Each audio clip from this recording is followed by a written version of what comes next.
जोहार। आज के झारखंड शिक्षा समाचार में आपका स्वागत है। आज के पहली खबर के साथ झारखंड एकेडमिक काउंसिल यानी जेक ने राज्य के कॉलेजों में इंटर में नामांकन को लेकर दिशा निर्देश जारी कर दिया है। जेक के द्वारा जारी विज्ञप्ति में कॉलेजों को इंटर में नामांकन के लिए पिछले वर्ष बढ़ाई गई सीटों पर इस वर्ष भी नामांकन को लेकर अनुमति दे दी है। जेक के द्वारा यह निर्णय कोरोना महामारी के प्रकोप को देखते हुए लिया गया है। साथ ही जेक के द्वारा जारी विज्ञप्ति में कहा गया है कि निर्धारित सीट से अधिक नामांकन लेने पर इसका उत्तरदायित्व जेक नहीं होगा। इधर राज्य के मुख्यमंत्री श्री हेमंत सोरेन ने कहा कि झारखंड के सभी विभागों में रिक्त पद शीघ्र अतिशीघ्र भरे जाएंगे। इसके लिए झारखंड लोक सेवा आयोग यानी जेपीएससी तथा झारखंड कर्मचारी चयन आयोग यानी जेएसएससी में अध्यक्ष तथा अन्य सदस्यों के रिक्त पद शीघ्र नियुक्त किए जाएंगे, ताकि राज्य के योग्यताधारी बेरोजगार युवाओं को रोजगार उपलब्ध कराया जा सके। साथ ही मुख्यमंत्री ने बुधवार को दुमका इंडोर स्टेडियम में सरकार आपके द्वार कार्यक्रम को संबोधित कर रहे थे। साथ ही बताते चलें कि जेपीएससी के अध्यक्ष इसी महीने सेवानिवृत्त होने वाले हैं, जबकि जेएसएससी में यह पद फिलहाल प्रभार में चल रहे हैं। साथ ही श्री सोरेन ने राज्य में अस्थायी नियुक्ति को परहेज करने की बात कही है। इधर केंद्रीय माध्यमिक शिक्षा बोर्ड यानी सीबीएसई ने धनबाद जिले के सीबीएसई से मान्यता प्राप्त 54 स्कूलों को उनके यहां कथित तौर पर चल रहे अनियमिततापूर्ण कार्यों के लिए शौकाज किया गया है।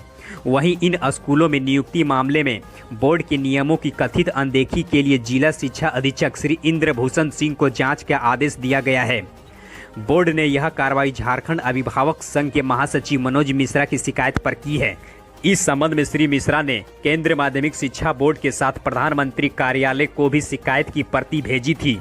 उन्होंने सभी स्कूलों की मान्यता समाप्त करने की मांग की थी। इधर 11वीं कक्षा की छात्र राज्य के शिक्षा मंत्री श्री जगन्नाथ महतो की पढ़ाई का नायाब तरीका ढूंढ लिया है। व्यस्त दिनचर्या के बीच कार में भी किताब पढ़ रहे हैं। प्रेरणा स्रोत पूर्व प्रधानमंत्री लाल बहादुर शास्त्री हैं। शिक्षा मंत्री ने सोशल मीडिया पर लिखा है कि विरोधियों को चिंता है कि कब और कैसे पढ़ाई करता हूं, तो ये है उनके लिए जवाब। कार में हमेशा किताबें रखता हूं और जब भी अवसर मिलता है पढ़ाई करता रहता हूं। इधर राज्य के 1,36,000 बच्चे परीक्षा के इंतजार में हैं। कोरोना संक्रमण की वजह से कई परीक्षाएं नहीं हो पा रही है, जिसमें मैट्रिक इंटर की कंपार्टमेंटल परीक्षा, मध्यमा इंटर वोकेशनल, मदरसा 8वीं बोर्ड की स्पेशल परीक्षा, मॉडल स्कूलों में नामांकन टेस्ट और आवासीय विद्यालयों में प्रवेश के लिए परीक्षाएं लंबित है। ये सभी परीक्षाओं के आयोजन की जिम्मेदारी झारखंड एकेडमिक काउंसिल यानी जेक को दी गई है। इस संबंध में छात्रों का कहना है कि अन्य राज्यों में इस तरह की परीक्षाएं हो रही है, जबकि जेक का ध्यान इस ओर नहीं है। इधर राज्य के सरकारी स्कूलों का शिक्षक का ऑनलाइन प्रशिक्षण बुधवार से शुरू हो गया है। यह ऑनलाइन प्रशिक्षण दीक्षा पोर्टल के माध्यम से होगा।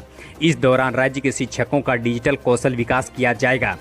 राज्य के शिक्षा सचिव श्री राहुल शर्मा ने वेबिनार के माध्यम से इसकी शुरुआत की। साथ ही उन्होंने इस संबंध में कहा कि इस पोर्टल में कंटेंट तैयार करने से लेकर उसे साझा करने की तकनीकी क्षमता विकास किया जाएगा। जेईपीसी के एसपीडी श्री शैलेश कुमार चौरसिया ने कहा कि राज्य के शिक्षकों का दायित्व है कि वह डिजिटल तकनीकी में अपनी रुचि का विकास करें। कौशल विकास आज जरूरत बन गया है। शिक्षक अपने आप को अपडेट करें और राज्य के बच्चों को इस तकनीकी से जोड़ें। साथ ही जानकारी के लिए बता दें, इस वेबिनार में राज्य भर से 10,000 शिक्षक जुड़े। इधर राज्य के शिक्षा विभाग ने राज्य के निजी स्कूलों सीबीएसई और आईसीएसई से पिछले 3 माह में ली गई फीस की जानकारी मांगी है। माध्यमिक शिक्षा निदेशक ने इस संबंध में राज्य के सभी जिला शिक्षा पदाधिकारी को पत्र लिखा है। साथ ही उन्हें 18 सितंबर तक उक्त जानकारी देने का निर्देश दिया है। पत्र में कहा गया है कि प्रत्येक जिले के शहरी और ग्रामीण क्षेत्र में अधिकतम 5-5 निजी विद्यालयों के द्वारा पिछले 3 माह में विद्यार्थियों से ली गई ट्यूशन फी तथा अन्य शुल्क की विस्तृत जानकारी निदेशालय को उपलब्ध कराई जाए। इधर राज्य के शिक्षा मंत्री श्री जगन्नाथ महतो ने बेहतर प्रदर्शन करने वाले विद्यार्थियों को पुरस्कार देने के लिए निजी तौर पर बुधवार को 2 ऑल्टो कार, 1 बाइक और 300 साइकिल खरीदी। इस वर्ष झारखंड एकेडमिक काउंसिल की मैट्रिक और इंटर परीक्षा में स्टेट टॉपर रहे विद्यार्थियों को 23 सितंबर को रांची में विनोद बिहारी महतो की जयंती पर श्री महतो कार देंगे।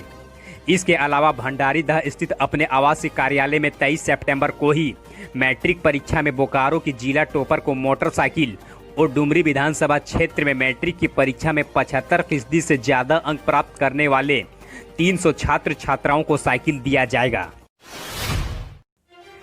इधर कोविड-19 की वजह से इस वर्ष विनोद बिहारी महतो कोयलांचल विश्वविद्यालय के यूजी और पीजी अंतिम सेमेस्टर की परीक्षा केवल 2 घंटे के ही होगी।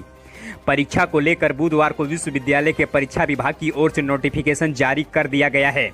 परीक्षा के दौरान सोशल डिस्टेंसिंग के नियमों का पालन कराने के लिए इन दोनों परीक्षाओं के लिए निर्धारित 3 घंटे के समय को घटाकर 2 घंटे कर दिया गया है।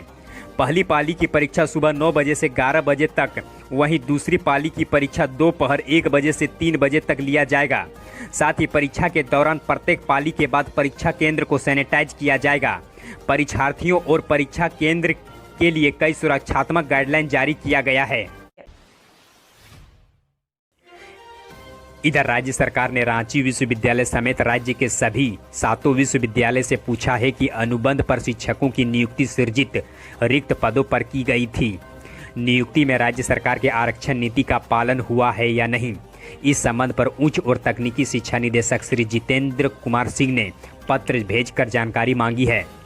विभाग ने कहा है कि इस संबंध में उन्हें जानकारी मिली है कि अनुबंध पर नियुक्ति शिक्षकों के मानदेय भुगतान में भी एकरूपता नहीं है। एकरूपता लाने के लिए यह कार्रवाई शुरू किया गया है। इधर राज्य के प्राथमिक और मध्य विद्यालयों में शिक्षक नियुक्ति के लिए नियमावली बनाने की प्रक्रिया चल रही है। इसे लेकर देश के दूसरे राज्यों की नियुक्ति नियमावली भी अध्ययन की जा रही है। केंद्रीय विद्यालय और नवोदय विद्यालयों में शिक्षक नियुक्ति की प्रक्रिया भी देखी जाएगी। दूसरे राज्यों में शिक्षक नियुक्ति के लिए अपनाई जाने वाली प्रक्रिया के साथ साथ शिक्षकों के वेतन और अन्य सुविधाओं की जानकारी भी प्राप्त की जाएगी। इन सब बातों को देखते हुए राज्य में नई नियमावली तैयार की जाएगी। साथ ही जानकारी के लिए बता दें, झारखंड में अंतिम शिक्षक नियुक्ति नियमावली 2012 में बनाई गई थी। इसके बाद 2017-18 में नई शिक्षक नियुक्ति नियमावली बनाने की प्रक्रिया शुरू की गई थी।